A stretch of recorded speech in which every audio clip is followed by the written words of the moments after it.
The Bunyip is a large mythical creature from Australian Aboriginal mythology, said to lurk in swamps, billabongs, creeks, riverbeds, and waterholes. The origin of the word Bunyip has been traced to the Wemba-Wemba, a Wergaia language of Aboriginal people of South-Eastern Australia. However, the Bunyip appears to have formed part of traditional Aboriginal beliefs and stories throughout Australia, although its name varied according to tribal nomenclature. In his 2001 book, writer Robert Holden identified at least 9 regional variations for the creature known as the Bunyip across Aboriginal Australia. Various written accounts of Bunyips were made by Europeans in the early and mid-19th century, as settlements spread across the country, meaning the word Bunyip is usually translated by Aboriginal Australians today as devil or evil spirit.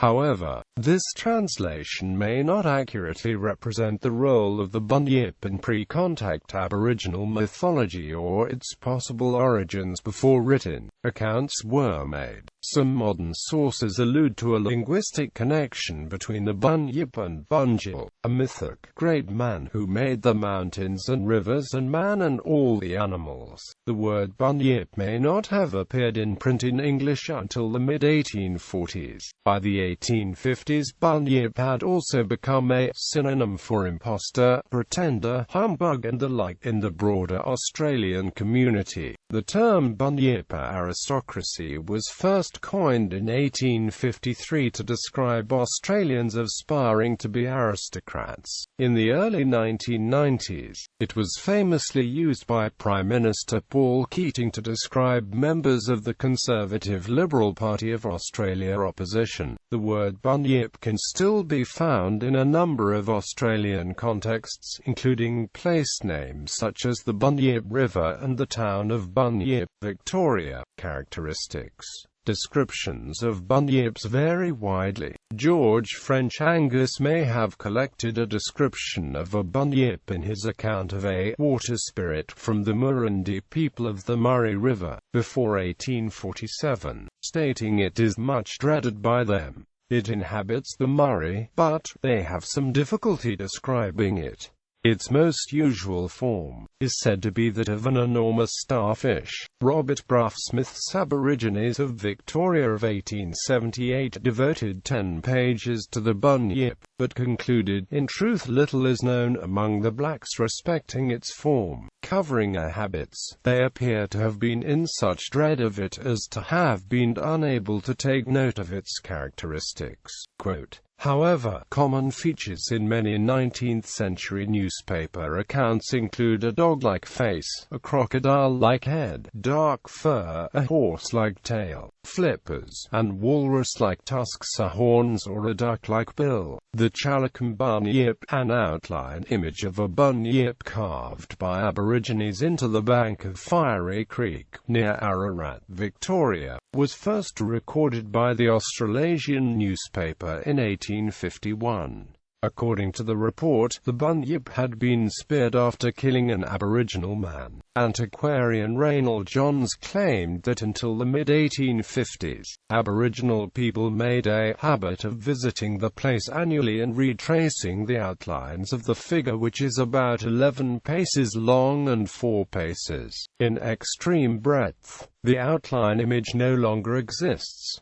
Debate over origins of the Bunyip. Non-Aboriginal Australians have made various attempts to understand and explain the origins of the Bunyip as a physical entity over the past 150 years. Writing in 1933, Charles Fenner suggested that it was likely that the actual origin of the Bunyip myth lies in the fact that from time to time seals have made the way up the Murray and Darling. He provided examples of seals found as far inland as Overland Corner, Loxton, and Conago, and reminded readers that the smooth fur, Prominent apricot eyes and a bellowing cry are characteristic of the seal. Another suggestion is that the bunyip may be a cultural memory of extinct Australian marsupials such as the diprotodon, Zygomaturus, Nototherium apalorchestis. This connection was first formally made by Dr. George Bennett of the Australian Museum in 1871, but in the early 1990s, paleontologist Pat Vickers-Rich and geologist Neil Archbold also cautiously suggested that Aboriginal legends perhaps had stemmed from an acquaintance with prehistoric bones or even living prehistoric animals themselves.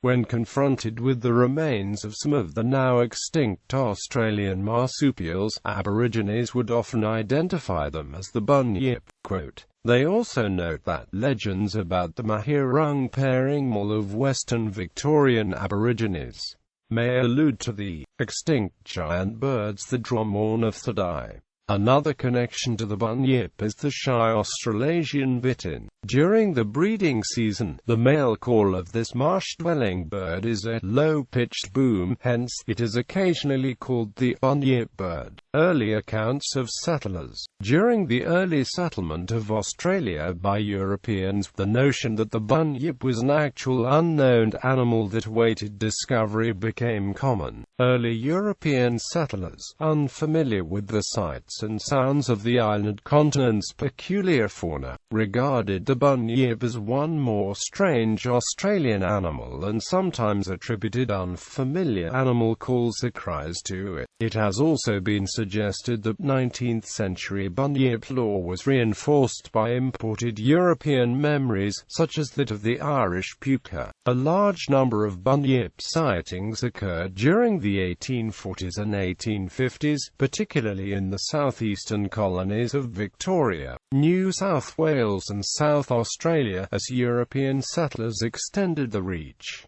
The following is not an exhaustive list of accounts. One of the earliest accounts relating to a large unknown freshwater animal was in 1818, when Hamilton Hume James Meehan found some large bones at Lake Bathurst in New South Wales. They did not call the animal a bunyip, but described the remains, indicating the creature as very much like a hippopotamus or manatee. The Philosophical Society of Australasia later offered to reimburse Hume for any costs incurred in recovering a specimen of the unknown animal, but for various reasons, Hume did not return to the lake. It might be noted that diprotodon skeletons have sometimes been compared to the hippopotamus. They are a land animal, but have sometimes been found in a lake or watercourse. More significant was the discovery of fossilized bones of some quadruped much larger than the ox or buffalo in the Wellington Caves in mid-1830 by Bushman George Rankin and later by Thomas Mitchell.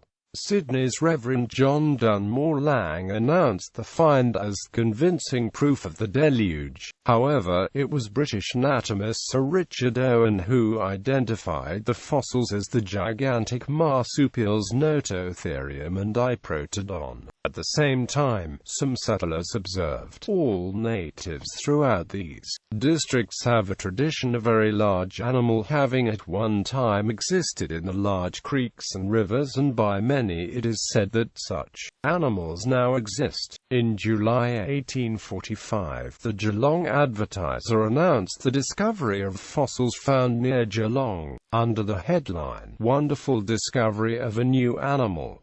This was a continuation of a story on fossil remains from the previous issue. The newspaper continued, on the bone being shown to an intelligent black, he at once recognized it as belonging to the bunyip, which he declared he had seen. On being requested to make a drawing of it, he did so without hesitation. The account noted a story of an Aboriginal woman being killed by a bunyip, and the most direct evidence of all, that of a man named Macfarlane, who showed several deep wounds on his breast made by the claws of the animal. The account provided this description of the creature. The bunyip, then, is represented as uniting the characteristics of a bird and of an alligator. It has a head resembling an emu, with a long bill, at the extremity of which is a transverse projection on each side, with serrated edges like the bone of the stingray.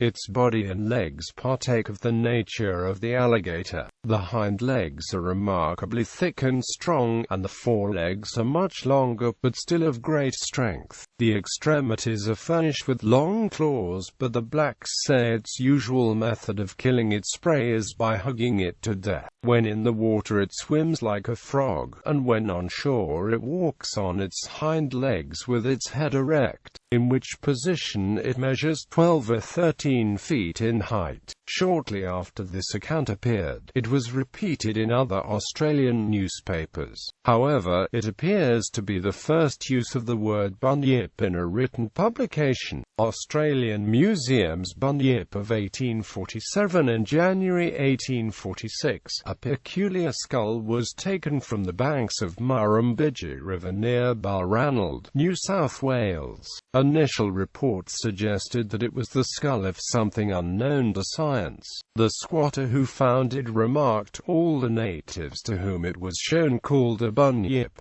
By July 1847, several experts, including W.S. Macleay and Professor Owen, had identified the skull as the deformed fetal skull of a foaler calf. At the same time, however, the purported bunyip skull was put on display in the Australian Museum for 2 days. Visitors flocked to see it, and the Sydney Morning Herald said that it prompted many people to speak out about their bunyip sightings. Reports of this discovery used the phrase kind prati, as well as bunyip, and explorer William Hovell, who examined the skull, also called it a cotton pie. In March of that year, a bunyip, or an immense platypus, was sighted sunning himself on the placid bosom of the Yarra, just opposite the Custom House in Melbourne. Immediately a crowd gathered, and 3 men set off by boat to secure the stranger, who disappeared when they were about a yard from him. Another early written account is attributed to escaped convict William Buckley in his 1852 biography of 30 years living with the Waithorong people. His 1852 account records in